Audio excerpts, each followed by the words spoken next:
বিশ্ব ফুটবলের চিরন্তন উন্মাদনা মানে লাতিন আমেরিকার দুই পরাশক্তি আর্জেন্টিনা কিংবা ব্রাজিল। কিন্তু এবারের ফিফা বিশ্বকাপে সেই চেনা সমীকরণ বদলে যেতে পারে, কারণ অতীতে ডার্ক হর্স অনেক দলের কাছে নাস্তানাবুদ হতে হয়েছে ফুটবলের পরাশক্তিদের।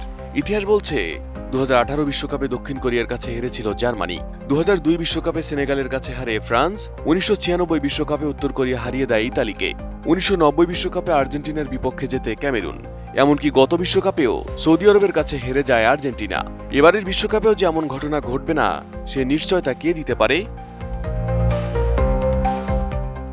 গত 7 বিশ্বকাপের আসরে যেখানে 32টি দেশ অংশ নিত, এবার সেখানে দল বেড়ে দাঁড়িয়েছে 48টিতে।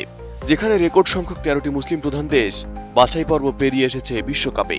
ইউরোপীয় ক্লাব ফুটবল মাতানো তারকাদের উপস্থিতি এবং সাম্প্রতিক দুর্দান্ত ফর্মের উপর ভর করে এই মুসলিম দেশগুলো এবার শুধু অংশগ্রহণকারী হিসেবে নয়, বরং টুর্নামেন্টের গতিপথও বদলে দিতে পারে। ইতিহাস এবং বর্তমান শক্তিমত্তার বিচারে এই তালিকায় সবার উপরে থাকবে আফ্রিকার সিংহ মরক্কো। গত কাতার বিশ্বকাপে প্রথম মুসলিম ও আফ্রিকান দেশ হিসেবে সেমিফাইনালে উঠে বিশ্বকে তাক লাগিয়ে দেওয়া আটলান্স লায়ন্সরা এবার আরও বেশি সুসংহত। পিএসজির বিশ্বসেরা রাইট ব্যাক আশরাফ হাকিমি এবং রিয়াল মাদ্রিদের নতুন আক্রমণ ভাগের নিউক্লিয়াস ব্রাহিম দিয়াজের সমন্বয়ে মরক্কো এবার যে কোনো পরাশক্তির স্বপ্ন চুরমার করে দিতে পারে। গ্রুপ পর্বে ব্রাজিলের মুখোমুখি হতে যাওয়া মরক্কো যদি তাদের গতবারের ধার ধরে রাখতে পারে, তবে বিশ্বকাপের নকআউট পর্বের নকশা অনেকটাই ওলটপালট হয়ে যাবে। কোয়ালিটি সম্পন্ন আন্তর্জাতিক মানের still bar CSRM, committed for better still. লড়াইয়ের ময়দানে সমীকরণ বদলে দেওয়ার আরেকটি বড় নাম সাদিও মানের সেনেগাল ও মোহাম্মদ সালাহর মিশর। ফুটবলের এই দুই শক্তি বরাবরই শারীরিক ও কৌশলী ফুটবলের জন্য পরিচিত। চেলসির প্রধান স্ট্রাইকার নিকোলাস জ্যাকসনকে নিয়ে গড়া সেনেগালের আক্রমণ ভাগ যেমন ইউরোপীয় রক্ষণভাগের জন্য ভীতির কারণ, ঠিক তেমনই মাঠের যে কোনো প্রান্ত থেকে একাই ম্যাচের ভাগ্য বদলে দিতে পারেন মিশরের বড় তারকা সালাহ।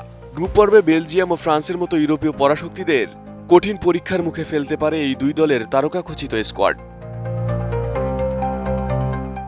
এদিকে দীর্ঘ 24 বছরের অপেক্ষার অবসান ঘটিয়ে ইউরোপের মঞ্চ থেকে এবারের বিশ্বকাপে ফিরেছে তুরস্ক। 2002 বিশ্বকাপে তৃতীয় হওয়া তুর্কিরা এবার বিশ্বমঞ্চে এসেছে একঝাঁক তরুণ ও অভিজ্ঞ প্রতিভার মিশেল নিয়ে। রিয়াল মাদ্রিদের হয়ে সদ্য সমাপ্ত চ্যাম্পিয়ন্স লিগে উয়েফার breakthrough player of the season নির্বাচিত হওয়া 20 বছর বয়সী বিস্ময় বালক আর্দগুলের এবং ইন্টার মিলানের অভিজ্ঞ মিডফিল্ডার হাকানের হাত ধরে তুরস্ক এবার টুর্নামেন্টের অন্যতম ডার্ক হর্স। মাঝমাঠের নিয়ন্ত্রণ নিজেদের পকেটে পুরে যে কোনো বড় দলের মাঝবৃত্ত ভেঙে দেওয়ার সামর্থ্য রয়েছে এই তুর্কি শিবিরের।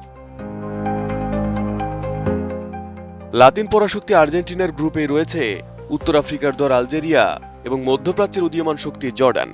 এছাড়া এশিয়ার আরেক পরাশক্তি ইরান তাদের ইন্টার মিলান তারকা মেহেদি তারেমিকে নিয়ে মাঠে নামছে, যারা যে কোনো দিন যে কোনো বড় দলকে স্তব্ধ করে দেওয়ার সক্ষমতা রাখে। কাতার বিশ্বকাপের উদ্বোধনী ম্যাচে আর্জেন্টিনার বিপক্ষে সৌদি আরবের সে ঐতিহাসিক জয় এখনো ফুটবল প্রেমীদের স্মৃতিতে টাটকা। ফলে এবারও মেক্সিকো, কানাডা এবং যুক্তরাষ্ট্রের মাঠে চোখ থাকবে এই মুসলিম দেশগুলোর দিকে।